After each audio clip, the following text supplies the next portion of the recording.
Hello， 大家好，我是兜兜。距离黑山要塞不远处的小山峰上，萧炎、海波东和嘉刑天等人并排而立。没多久，身着黑衣、乔装打扮后的美杜莎便带着蛇人族的强者前来会合。这次暗杀按照计划是由萧炎和美杜莎潜入城中，寻找机会击杀焰落天和木兰三老。若是他们的行踪被发现，或者是暗杀失败，埋伏在外的海波东等人便会带人前去接应。到时候要是还有机会，就把那几个家伙灭掉；实在不行，就全都先行撤退。这个时候的加玛帝国承受不起他们几个有太大的损伤。萧炎目光和美杜莎对碰了一下，发现美杜莎偏开头后，萧炎只能苦笑一声，率先带着联盟强者飞出去。之后，美杜莎才带着蛇人族的强者紧跟而上。三国联军暂时驻扎在离黑山要塞仅仅只有100多里的边境城市。萧炎一行人潜行在距离城市不远的一处小山坳中，将小医仙给自己的玉片捏碎后，萧炎拍拍手，现在只等天黑了。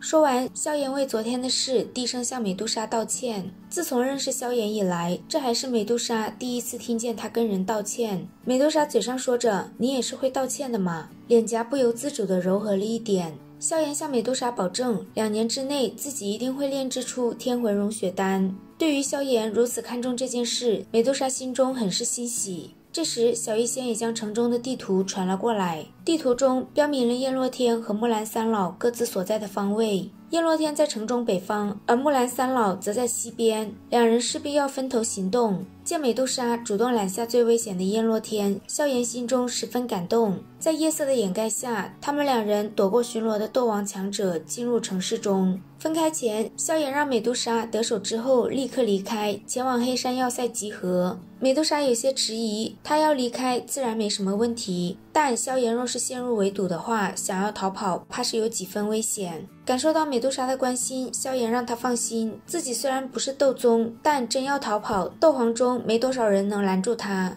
深夜，莫兰谷的营地中依旧是灯火通明，防御森严。不过毕竟没有斗宗强者坐镇，萧炎十分轻松地就接近了营地中心，而美杜莎已经直接出现在了焰落天所在的房顶上面。此时的焰落天正开心地和美女们寻欢作乐。美杜莎屈指轻弹，一缕细小却异常浓郁的七彩能量凝聚在她的指尖。她并未立刻行动，而是等待着最好的时机，给焰落天来一个绝杀。帐篷中的木兰三老正围在一起为彼此疗伤。10来分钟后，虎头人长老的伤势恢复了一些，但想要痊愈，只能等谷中将6品丹药送来才有可能。等到木兰谷的精锐到来，到时候他们再联合金焰宗，定要将萧盟杀得血流成河不可。另外2人连连点头，这次若是无功而返，木兰谷还有何脸面立足？突然，一道尖锐的声音响彻整个营地。木兰三老脸色大变，连忙将身受重伤的虎头人长老护在身后。全身包裹在银色光芒下的萧炎闪电般的闯了进来。木兰2老联手，狠狠地轰击在光影身体之上。光影遭受重击后，在他们惊骇的眼神中缓缓消散。察觉到这是萧炎的残影，2位长老猛地转身。此时的萧炎正如鬼魅般站在虎头人长老身旁，手掌牢牢地抓着他的脖子。木兰谷的2位长老不敢有丝毫异动，生怕虎头人长老当场毙命。他们威胁萧炎，若是敢杀他，便是和木兰谷彻底敌对，到时候便是不死不休。萧炎丝毫不搭理他们，联盟差点就被他们灭了，早就已经是不死不休。见威胁不起作用，木兰谷2位长老发誓，只要萧炎放过虎头人长老，木兰谷日后绝不会再找加玛帝国和联盟的麻烦。他们嘴上还说着可以用3兽蛮荒诀来和萧炎交换，实际上背地里正在强行运行3兽蛮荒诀。萧炎眼神一动，他对这门功法很感兴趣，但虎头人长老却是必须死。说完，碧绿色火焰直接穿透了虎头人长老的喉咙。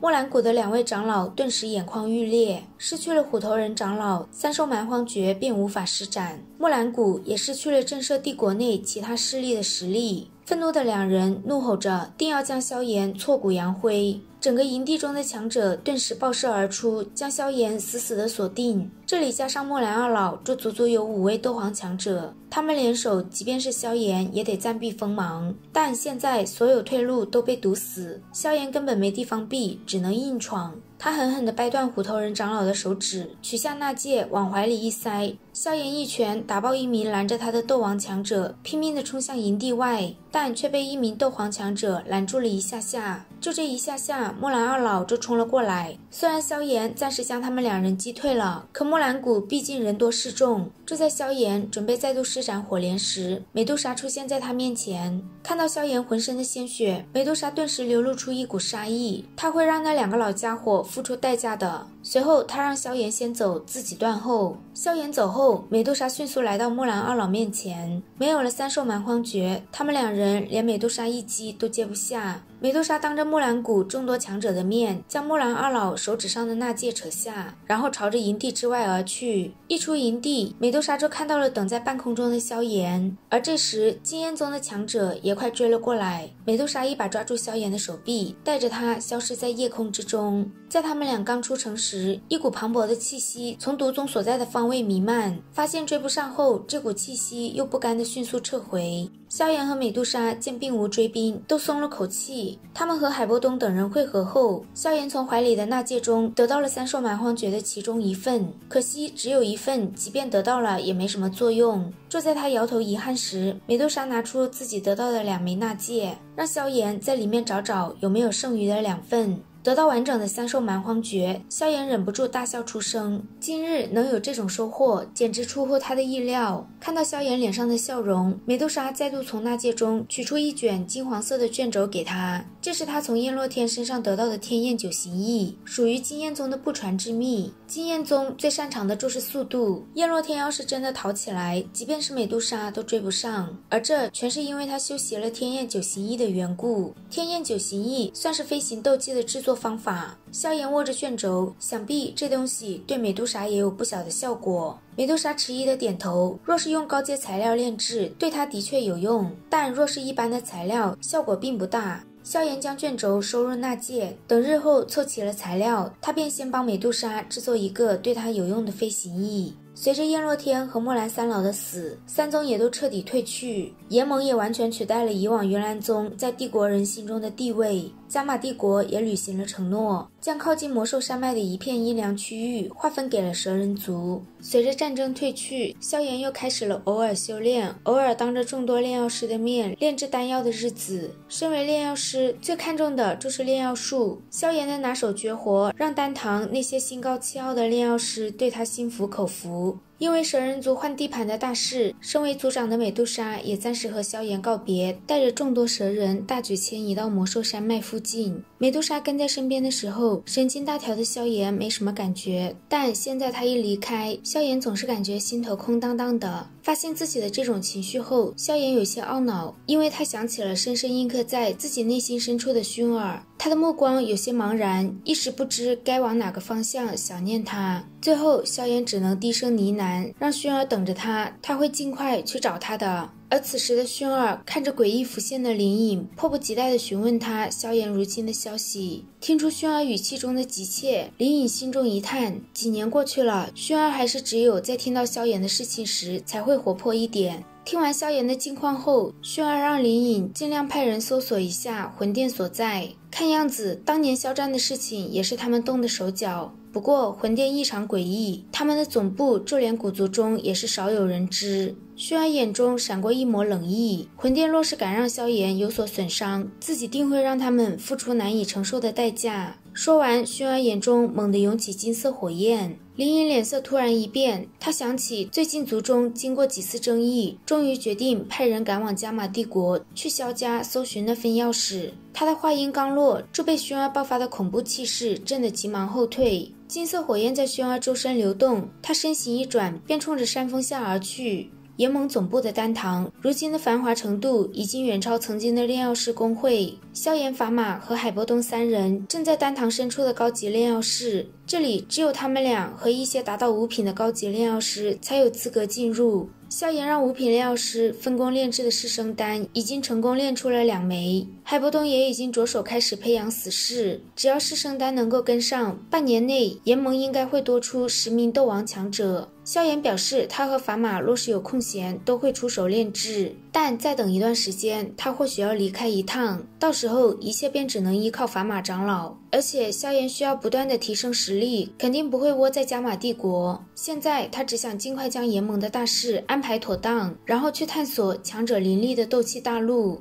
法玛表示自己会竭尽所能，但这种事在加玛帝国中还有一个人比他更适合。若是由他来主持炼制师圣丹的话，效率将会提升1倍多。这个人就是丹王古河。萧炎也很认可古河的炼药术，但以他和古河的关系，想要古河来帮他，或许有些不太可能。法玛说，萧炎和古河都不是小肚鸡肠的人，那一点过节并不算什么。古河的脾气虽然有些傲，但要让他加入丹堂帮忙也并非不可能。在斗气大陆上，有一个被无数炼药师推崇，名为丹塔的自由组织。丹塔存在已久，炼药师的等级系统便是由他们所创造的。丹塔的组织虽然略显松散，但声望却极度可怕。整个斗气大陆没几个势力愿意招惹他们。古河的愿望便是能够进入丹塔修行。如今的丹堂潜力比以前的炼药师工会更强，或许不久后就能具备进入丹塔修行的推荐资格。法玛让萧炎用这个去和古河相谈，或许他会答应加入丹堂。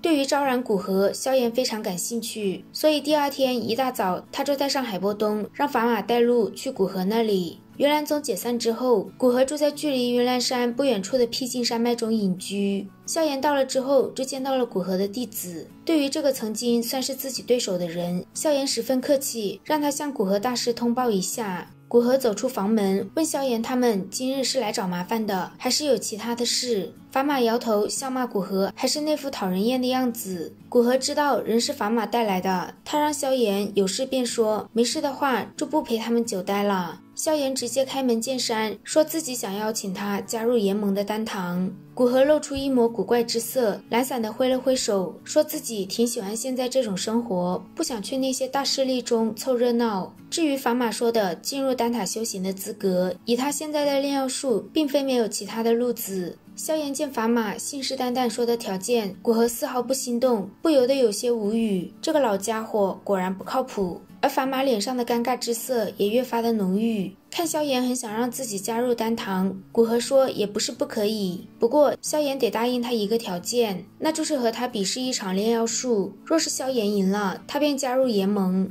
古河对于当初自己输给萧炎一事一直有些耿耿于怀，今日他想用自己最擅长的炼药术再和萧炎较量一场。萧炎微微一笑，应下了古河这场比试，还让他等分出胜负后不要再找其他借口。听到萧炎嚣张的话，古河不怒反笑，将萧炎邀请进茅屋比试。这场炼药术比试足足持续了2天的时间，虽然没人知道他们2人经历了何等激烈的比试，但从茅屋中不断涌出的阵阵丹香也能猜出比试并不轻松。第二天的傍晚，2个有些狼狈的人影从茅屋中走出，一看到他们出现，法玛几乎是立马窜了上去，迫不及待地问谁赢了。没有人回答他的问题，只不过在萧炎3人回去后的第2天，古河便离开了茅屋。在古河宣布加入联盟后1个月左右，萧炎终于收到了来自出云帝国的传信，信中的6个字魂殿人现速来，让萧炎脸色大变。好啦，今天的视频结束了，如果喜欢，欢迎大家点击订阅关注，我们下集再见，拜拜。